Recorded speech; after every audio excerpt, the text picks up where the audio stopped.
बातें करते हम खेतों की और उसके रखवाली की, बाग बगीचा फल फूलों और फसलों की हरियाली की। हम बीजों की बातें करते उत्तम जल संसाधन की, हम तकनीकी बातें करते फसलों के उत्पादन की। हर किसान का सपना सच हो जीवन सुखद बनाने को, गाँव-गाँव के हर आंगन का प्यारा सा ये दर्शन। कृषि दर्शन, कृषि दर्शन, कृषि दर्शन, कृषि दर्शन, कृषि दर्शन, कृषि दर्शन, कृषि दर्शन, कृषि दर्शन। मनुष्य के लिए बुरी संगत उस कोयले के समान है जो गर्म हो तो हाथों को जला देता है और ठंडा हो तो हाथों को काला कर देता है। कृषि दर्शन कार्यक्रम में आप सभी किसान भाई बहनों का तहे दिल से स्वागत है। रूपा भोजी का जोहार, नमस्कार। तो चलिए आपको लिए चलते हैं कृषि समाचार की ओर। नमस्कार, कृषि समाचार में आपका स्वागत है। मैं हूं शशि। आइए देखते हैं आज कृषि समाचार में क्या है खास। मशरूम की खेती आर्द्रता और तापमान के अनुसार करें। सतत आमदनी के लिए किसान नर्सरी को दें बढ़ावा। ग्रीष्मकालीन फूलगोभी की खेती के लिए अनुशंसित प्रभेद में लगाएं अर्ली कुंवारी। अब समाचार विस्तार से। मशरूम की खेती के लिए आर्द्रता और तापमान का ध्यान रखना जरूरी है। यदि 9 से 18 डिग्री तापमान है तो बटन मशरूम और 18 से 20 डिग्री तापमान है तो ऑयस्टर मशरूम की खेती करें। साथ ही 75 से 80% नमी को बनाए रखना जरूरी है। कृषि से टिकाऊ और सतत आमदनी के लिए किसानों को फार्म खेती और नर्सरी के प्रयोग को बढ़ाना होगा। किसान भाई, जमीन से अधिकतम आमदनी और कम पानी की चुनौती से बचने के लिए नर्सरी बेहतर विकल्प है। इससे बेमौसम खेती को बढ़ावा मिलता है और किसान अपने उत्पाद का ज्यादा लाभ प्राप्त कर सकते हैं। किसान भाई, लगाए गए फसलों को फली छेदक कीटों से बचाएं। फली छेदक कीट मुलायम पत्तियों, फूलों, फलों और फलियों को खाते हैं। यह कीट जब फलियों में दाना बनाना शुरू होता है तब फलियों के अंदर प्रवेश कर नुकसान पहुंचाते हैं, जिससे फलियों में दाने नहीं बनते। फली छेदक कीटों के नियंत्रण के लिए कीटनाशकों का छिड़काव करें। फली छेदक अगर आपके खेत में लग रहा है, आपके फलों में लग रहा है, तो इसके लिए हम चाहेंगे कि आप सबसे पहले अगर आपने शुरुआती छिड़काव नहीं किया है तो इसके बाद आपके पास उपाय ये बचता है कि आप अगर इमिडाक्लोप्रिड या सिप्नोसाट या फिर प्रोपेनोफास जैसी दवाइयों का अगर इस्तेमाल करते हैं तो फली छेदक जैसी कीटों से आप अपने आप को बचा सकते हैं। साथ में जो मैंने बताया कि स्टिकी ट्रैप और फेरोमोन ट्रैप का भी आप उपयोग करिए। ग्रीष्मकालीन फूलगोभी की खेती से अधिकाधिक उत्पादन लेने के लिए 800 ग्राम बीज प्रति हेक्टेयर लगाएं। कतार से कतार की दूरी 60 सेंटीमीटर और पौधा से पौधा की दूरी 30 सेंटीमीटर रखें। बेहतर उत्पादन के लिए अनुशंसित प्रभेद में अर्ली कुंवारी लगाएं। ग्रीष्मकालीन फूलगोभी की खेती के लिए जल निकास वाली हल्की दोमट मिट्टी उपयुक्त है। बुआई के समय गोबर खाद 200 से 250 क्विंटल, नेत्रजन 120 किलोग्राम, स्फुर 60 किलोग्राम, पोटाश 60 किलोग्राम प्रति हेक्टेयर खेत में मिलाएं। साथ ही 8 से 10 दिनों पर सिंचाई करते रहें। किसान भाई, सब्जी जैसे प्याज इत्यादि में निकौनी के लिए फिंगर वीडर नामक कृषि यंत्र का प्रयोग कर सकते हैं। इसकी कार्यक्षमता 5 से 7 डिसमिल प्रतिदिन है। आज की विशेष जानकारी है मिर्च फसल में लगने वाले रोग, पत्ती अंगमारी और फल सड़न के रोकथाम के बारे में। किसान भाई, आप यदि मिर्च फसल की खेती कर रहे हैं तो इस फसल में लगने वाले रोग, पत्ती अंगमारी और फल सड़न के रोकथाम के लिए 0.02% मैंकोजेब या कैप्टान नामक दवा से घोल बनाकर फसल पर छिड़काव करें। और अब एक नजर राज्य के 5 प्रमुख शहरों के मौसम के मिजाज पर। आज राज्य के 5 प्रमुख नगरों के अधिकतम और न्यूनतम तापमान कुछ इस प्रकार दर्ज किए गए। रांची का अधिकतम तापमान 30 दर्ज किया गया। कृषि समाचार में आज इतना ही। अगले दिन अगले अंक में फिर मुलाकात होगी कुछ ताजा तरीन खबरों के साथ। तब तक के लिए दीजिए इजाजत। नमस्कार, जोहार। अभी आप देख रहे थे कृषि समाचार, जिसके अंतर्गत अपनी जानकारी ली मंडी की भाव के बारे में, मौसम के मिजाज के बारे में और तरह तरह की खेती बाड़ी के बारे में। वक्त हो चला है एक छोटे से विराम का। कहीं जाइएगा नहीं, हम तुरंत हाजिर होते हैं। भारत सरकार का हर प्रयास किसानों को दे रहा है एक नई आस। देश के किसानों की खुशहाली और उन्हें आत्मनिर्भर बनाने के लिए भारत सरकार समर्पित है। प्रधानमंत्री श्री नरेंद्र मोदी जी के नेतृत्व में कृषि क्षेत्र में किए गए निरंतर प्रयासों के फलस्वरूप देश खाद्यान्न व बागवानी के क्षेत्र में आत्मनिर्भर हो चुका है और देश में दलहन का उत्पादन भी बढ़ा है। इसी तरह भारत सरकार ने खाद्य तेलों के उत्पादन को बढ़ाने के भी अनेक प्रयास किए हैं। इसी क्रम को आगे बढ़ाते हुए माननीय प्रधानमंत्री श्री नरेंद्र मोदी जी के नेतृत्व में भारत सरकार ने दूरदर्शी निर्णय लेते हुए राष्ट्रीय खाद्य तेल मिशन ऑयल पाम की शुरुआत की है। इस मिशन से देश भर के किसानों को बहुत लाभ मिलेगा। कृषि के पूंजी निवेश में वृद्धि होगी, खाद्य तेल आयात पर देश की निर्भरता कम होगी और रोजगार के नए अवसर पैदा होंगे। खाने के तेल में आत्मनिर्भरता के लिए अब राष्ट्रीय खाद्य तेल मिशन ऑयल पाम का संकल्प लिया गया है। इससे किसानों को तो सीधा लाभ होगा ही, गरीब और मध्यम वर्ग के परिवारों को सस्ता और अच्छी क्वालिटी का तेल भी मिलेगा। यही नहीं, ये मिशन बड़े स्तर पर रोजगार का निर्माण करेगा। इस मिशन के अंतर्गत ऑयल पाम का रकबा और पैदावार बढ़ाने पर जोर देने के लिए सरकार ने 11,000 करोड़ रुपए से अधिक की सहायता राशि निर्धारित की है। मिशन के तहत सरकार ने ऑयल पाम की खेती के लिए रोपण आदि की सहायता में बढ़ोतरी करते हुए पहले मिलने वाले 12,000 रुपए प्रति हेक्टेयर को बढ़ाकर 29,000 रुपए प्रति हेक्टेयर तक कर दिया है। ऑयल पाम के पुराने बागों के पुनरुद्धार के लिए 250 रुपए प्रति पौधा के हिसाब से विशेष सहायता दी जा रही है। पौधारोपण सामग्री की कमी दूर करने और बीजों की पैदावार करने वाले बागों को भी सहायता दी जाएगी। इसके तहत 15 हेक्टेयर ऑयल पाम उद्यान के लिए 80 लाख रुपए तक की सहायता राशि दी जाएगी। इसके अलावा नर्सरी विकास के लिए 40 लाख रुपए तक तय किए गए हैं। पूर्वोत्तर और अंडमान राज्यों के लिए विशेष सहायता का भी प्रावधान है। ऑयल पाम के किसान ताजे फलों के गुच्छे यानी FFB का उत्पादन करते हैं, जिनकी वर्तमान में कीमतें अंतर्राष्ट्रीय मूल्यों में उतार चढ़ाव के आधार पर तय होती हैं। पहली बार केंद्र सरकार ताजे फलों के गुच्छे की कीमत के लिए किसानों को आश्वासन दे रही है। ये व्यवहार्यता मूल्य यानी VP कहलाएगा, यानी किसानों को कोई घाटा नहीं होने दिया जाएगा। व्यवहार्यता मूल्य VP तय करने की शुरुआत 1 नवंबर से होगी और अगले वर्ष 31 अक्टूबर तक जारी रहेगी। इसे ऑयल पाम वर्ष कहा जाएगा। इस योजना के तहत वर्ष 2025-26 तक ऑयल पाम का रकबा 6.5 लाख हेक्टेयर सृजित करने और कच्चे ऑयल पाम की पैदावार वर्ष 2025-26 तक 11.20 लाख टन पहुंचाने का लक्ष्य निर्धारित किया गया है। सरकार के इस महत्वपूर्ण निर्णय से देश में ऑयल पाम की खेती करने वाले किसानों में विश्वास पैदा होगा और वे खेती का रकबा बढ़ाएंगे। इस तरह पाम ऑयल का उत्पादन भी बढ़ेगा, जिससे किसानों की आय बढ़ेगी और ग्रामीण अर्थव्यवस्था भी सुदृढ़ होगी। का जानकारी का पिटारा खुल चुका है और आज की जानकारी उन किसान भाई बहनों के लिए है जो खेती बाड़ी के साथ साथ पशुपालन भी करते हैं। तो आज हम बात करेंगे दुधारू पशुओं के आवास व खान पान प्रबंधन के बारे में। आइए लेते हैं जानकारी, उठाइए लाभ। किसान भाइयों, आज हम बात करेंगे दुधारू पशुओं के आवास व खान पान की व्यवस्था के बारे में। और इस विषय पे जानकारी देने के लिए आज हमारे साथ है दिव्यांग कृषि विज्ञान केंद्र के विशेषज्ञ डॉक्टर भरत महतो। डॉक्टर साहब, जैसा कि आज का विषय हमने लिया है दुधारू पशुओं की आवास और खान पान की व्यवस्था, तो सबसे पहले आप हमारे किसान भाइयों को बताएं कि दुधारू पशुओं की बदलते परिवेश में किस प्रकार की आवास प्रबंधन होनी चाहिए।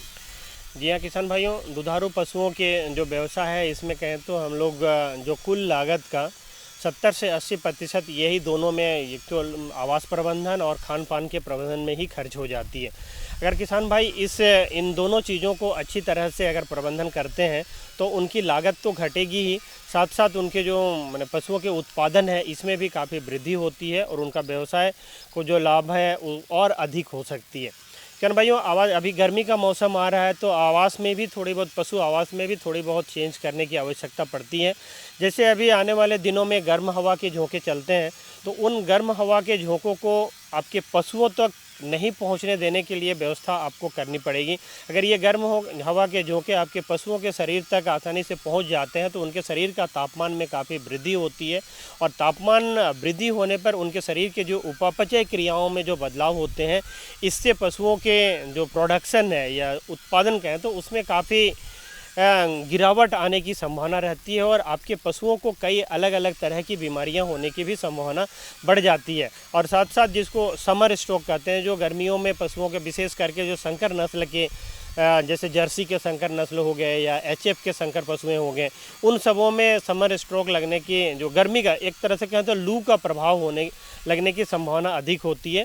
तो उससे बचने के लिए आप जो अपने पशु आवास में जो खिड़की दरवाजे हवा के लिए छोड़ रखे हैं, उसमें आप जो सस्ते अगर प्रबंधन की बात करें तो जूट का बोरा काफ़ी अच्छा होता है और सस्ता भी होता है। तो जूट के बोरे या उससे मिलते जुलते कोई भी चीज़ें आप खिड़की दरवाजे में अच्छी तरह से टांग दें। और बहुत अधिक गर्मी लग जाती है तो आप उसमें बढ़ने लगती है तो उसमें आप पानी का छींटा भी 2 से 3 बार आप दे सकते हैं उन सब चीज़ों पे, तो अंदर जो हवा आती है उसमें काफ़ी ठंडापन महसूस होता है।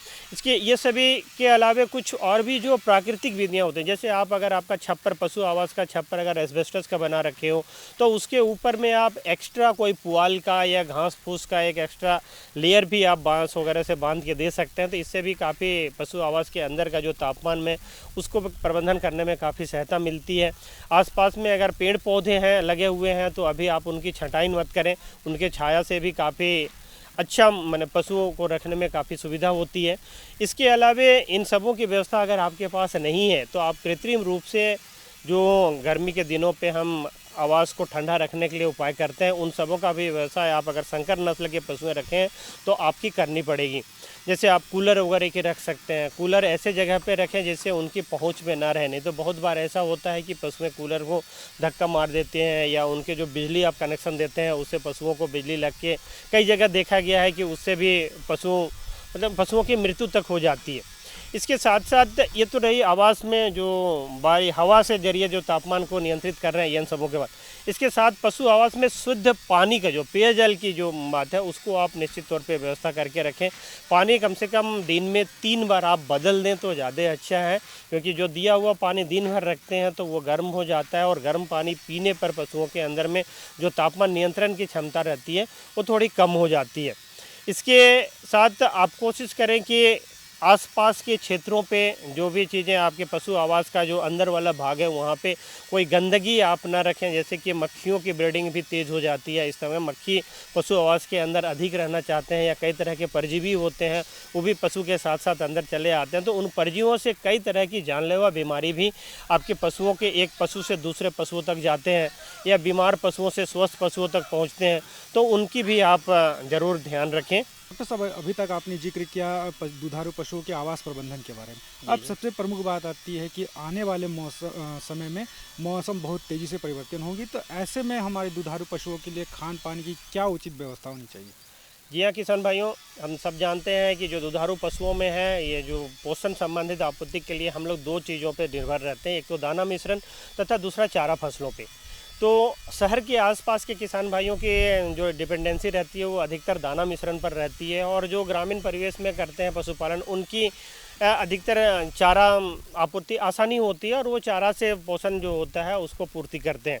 तो किसान भाइयों जो दाना से दे रहे हैं उनको दाना मिश्रण में जो अपने पशुओं को अधिक से अधिक निर्भरता है जिन किसानों की, वे दाना मिश्रण में कोशिश करें जो ऊर्जा देने वाली सामग्रियां होती हैं, जो कार्बोहाइड्रेट देने वाली सामग्रियां होती हैं, उनको आप 15 से 20% तक इस मौसम में आप बढ़ा सकते हैं। साथ साथ उसमें मिनरल मिक्सचर की भी मात्रा, ऐसे हम लोग 2% तक की बात करते हैं, तो इस मौसम में आप 3 से 4% भी मिनरल मिक्सचर की मात्रा को आप बढ़ा सकते हैं। साथ साथ में आप कोशिश करें अपने पशुओं को, जैसे ही तापमान अधिक बढ़ता है तो आप गुड़ पानी जैसा सभी लोग करते हैं तो वो गुड़ का भी व्यवहार इस समय में कर सकते हैं। आप गुड़ करीब 250 ग्राम से 500 ग्राम तक आप प्रति पशु के हिसाब से गुड़ का व्यवस्था कर सकते हैं। इसके साथ चारा की बात जब हम बात कर रहे थे उसमें तो चारा फसल में भी आप अधिकतर सूखा फसल चारा तो हम लोग देते ही हैं, जैसे कुट्टी या भूसा वगैरह देते ही हैं। अगर चारा में भी आप हरे चारा का प्रबंधन कर पाते हैं तो आपके पशुओं को तापमान नियंत्रण में इससे सहायता तो मिलती है, साथ साथ उत्पादन में भी हम लोग बढ़ोतरी कर सकते हैं। चारा फसल में भी आप दोनों ही चारा फसलों को विशेष करके ध्यान दें तो आपके पशुओं में और उत्पादन हम बढ़ा सकते हैं।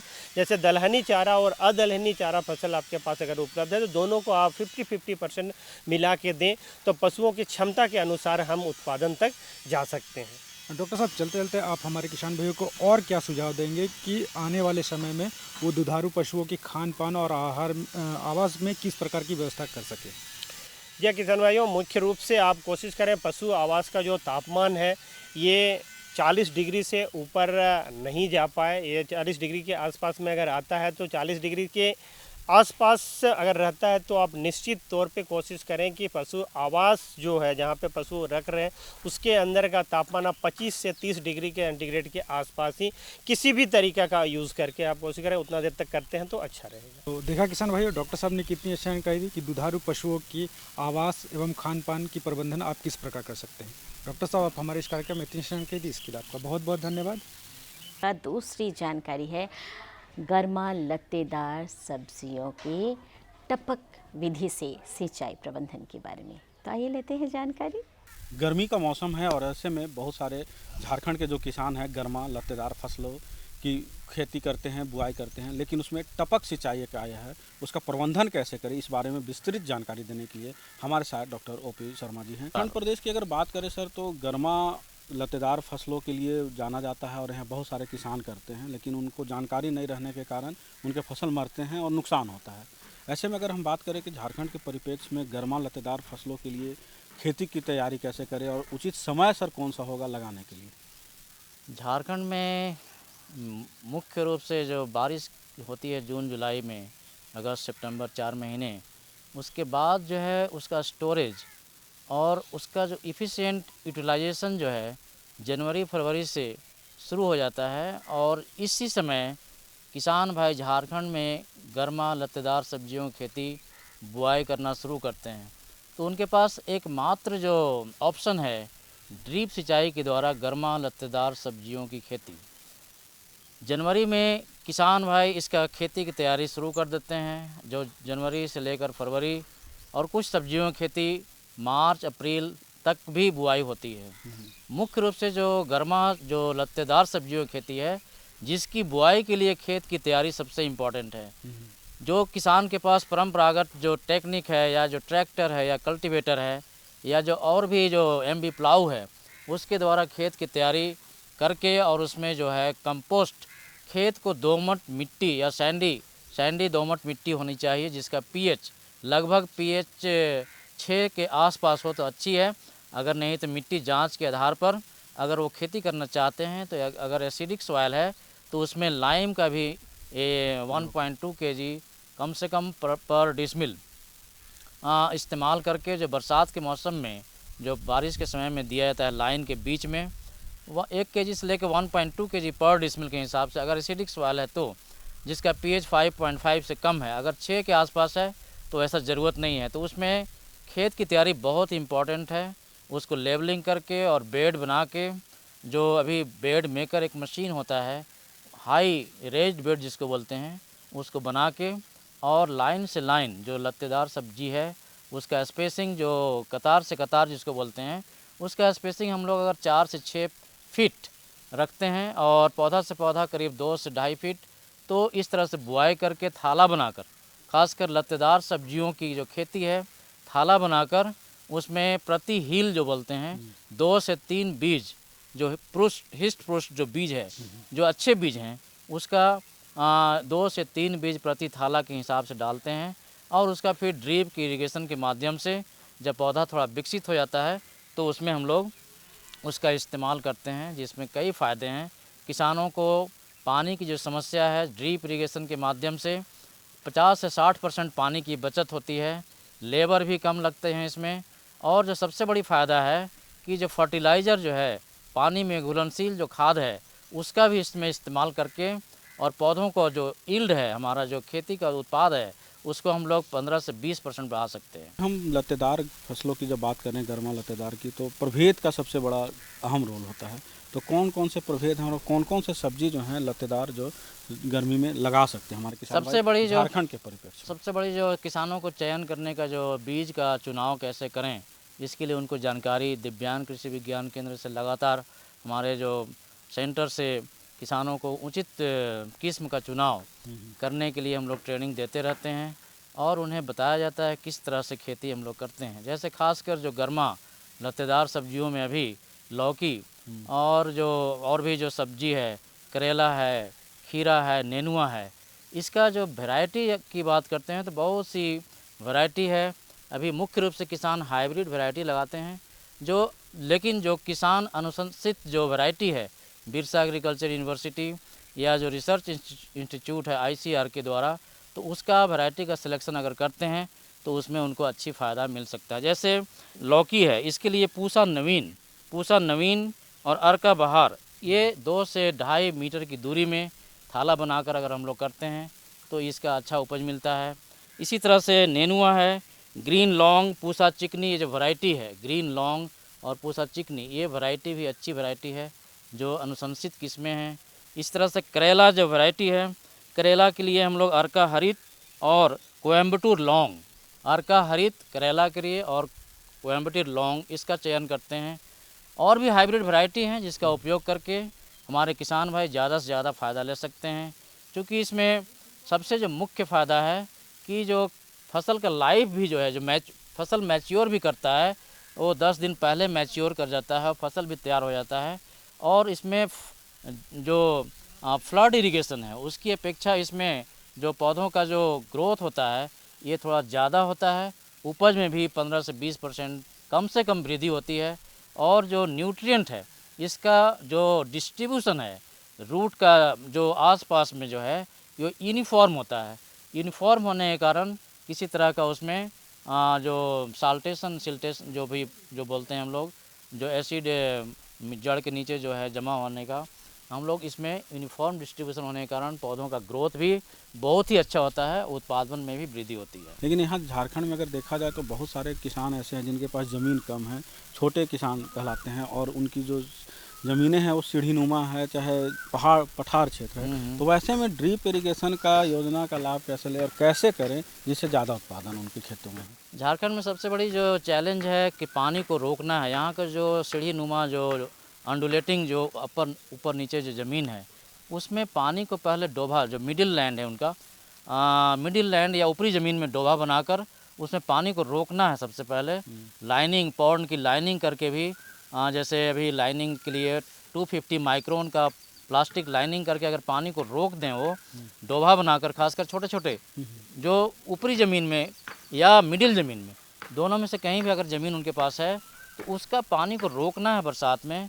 जो अभी हम लोग KVK के माध्यम से बहुत बड़ी जो अभी किसानों में जागरूकता जो लाने का प्रयास कर रहे हैं, इसमें एक ICR का जो कृषि विज्ञान केंद्र के माध्यम से एक अभियान चल रहा है, जल शक्ति अभियान। उसमें किसानों को हम लोग पानी को रोकने और उसका इफ़िशिएंट यूटिलाइजेशन करने के लिए भी, जैसे पॉन्ड लाइनिंग के द्वारा पानी को रोकना, डोभा के द्वारा, या और भी जो मेथड्स हैं, जो तरीके हैं पानी को रोकने के लिए, उसको अगर अपनाएंगे किसान तो पानी को रोकने के बाद इफ़िशिएंट जो यूटिलाइजेशन है ड्रिप के माध्यम से या स्प्रिंकलर के माध्यम से कम पानी में ज़्यादा से ज़्यादा सिंचाई कैसे करें, ये पॉसिबल है ड्रिप इरिगेशन और स्प्रिंकलर इरिगेशन के माध्यम से। तो किसान भाइयों, आपने देखा कि हमारे विशेषज्ञ ने कितनी अच्छी बातें बताई कि अगर गर्मा लतेदार सब्जियों का उत्पादन करते हैं तो ड्रिप इरिगेशन कितना ज़रूरी है, और 60 से 80% तक आपका पानी का बचत इस ड्रिप इरिगेशन के माध्यम से होगा। आप हमारे इस कार्यक्रम में और इतनी अच्छी और महत्वपूर्ण जानकारियाँ दी, इसके लिए आपका बहुत बहुत धन्यवाद। जोहार, नमस्कार। अच्छी थी ना जानकारियाँ हमारे पास और भी रहती है, लेकिन आपको तो पता ही है वक्त की कमी है। अगली जानकारी अगले अंक में हम ज़रूर दिलवाने का वादा करते हैं। तब तक आपकी बारी है कागज़ और कलम उठाने की, ताकि आप हमारा पता नोट कर सकें और अपने सुझाव और समस्या हम तक लिखकर भेज सकें। हमारा पता है कार्यक्रम कृषि दर्शन, कृषि प्रकोष्ठ, द्वारा केंद्र निदेशक, दूरदर्शन केंद्र, रातू रोड, रांची, पिन संख्या 834001। तो हमें रहता है आपके ख़तों का बेसब्री से इंतज़ार। लिखना बिल्कुल मत भूलिएगा। और हाँ, आप हमसे फेसबुक और ट्विटर पर भी संपर्क कर सकते हैं। तो अब हमें और हमारी पूरी टीम को दीजिए इजाज़त। जोहार।